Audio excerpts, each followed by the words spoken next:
Good morning, students. Today we are going to discuss about sentences. So it's the topic in your grammar book, and today we are going to discuss this and we are revising it. Though you all have done this topic, so once we are revising it. So you know very well that a group of words that makes complete sense is called a sentence. A group of words that makes complete sense is called a sentence. A sentence always start with a capital letter and it always end with a full stop, sign of exclamation or question mark. A sentence always start with the capital letter and it ends with a full stop, question mark or sign of exclamation. So let us see on the screen some example of sentences. We played a hockey match yesterday. You must praise good boys and girls. How selfish some people are. And can we progress without hard work? So the first two sentences ends with the stop, the third one with sign of exclamation, and the fourth one with question mark. Then come to the kinds of sentences.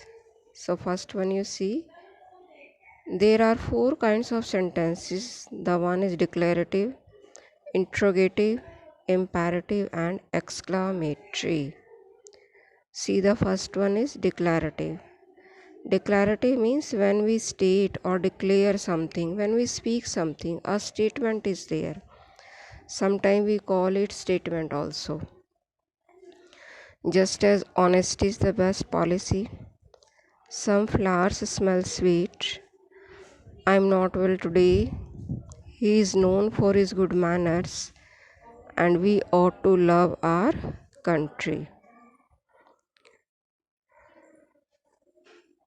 Then the second one is an interrogative. We are talking about the interrogative sentence. An interrogative sentence means asking question. It asks a question. What is your name? Where do you live? How are you? Where are you going? Is it your neighbor? Does she like such poems?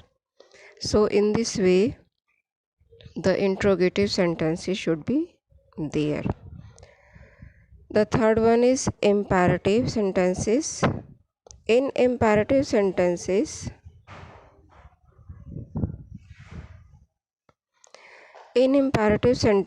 it generally express a command, request, or an advice.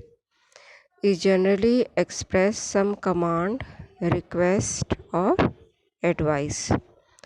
To go to the market to bring some fruit. It may be the command also, it may be the request also. Request generally we say, please give me a glass of water. Lend me your book, please. It is also the request. Let me handle this machine. Stop writing. Take light food. This is advice. Stop writing. It may be the command also. Then an exclamatory sentence. An exclamatory sentence always expresses some strong or sudden feelings or emotions. How kind you are. What a lovely catch. So these are the example of exclamatory sentences. So in this way we have done four kinds of sentences. Number one, declarative. Second is interrogative. Third is imperative. The fourth is exclamatory. So on the basis of this, let us do some examples. I saw a wonderful sight. So this is a simple sentence, or you can say it is a statement or declarative sentence. Stop this noise. It's imperative. Has the train arrived? It's question, or you can say interrogative.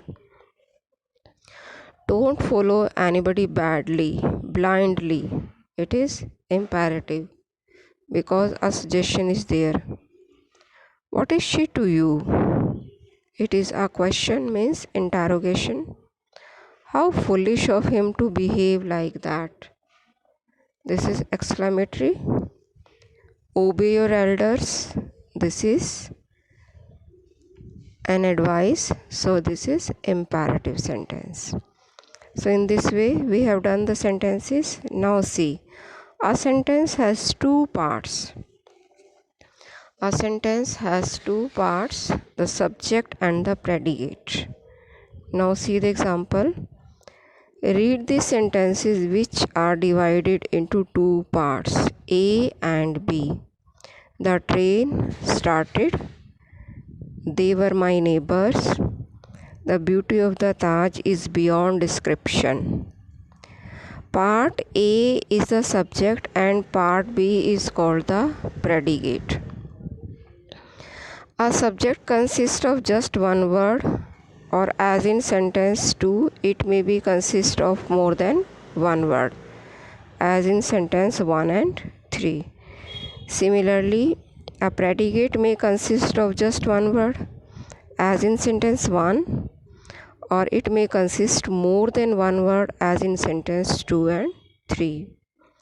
Generally, the part of the sentence before the verb, it is subject, and after the verb, including verb, is predicate.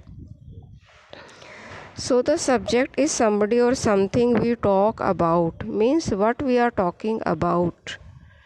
In the subject, about whom we are talking, that is called the subject. Just as the train started, what started? The train.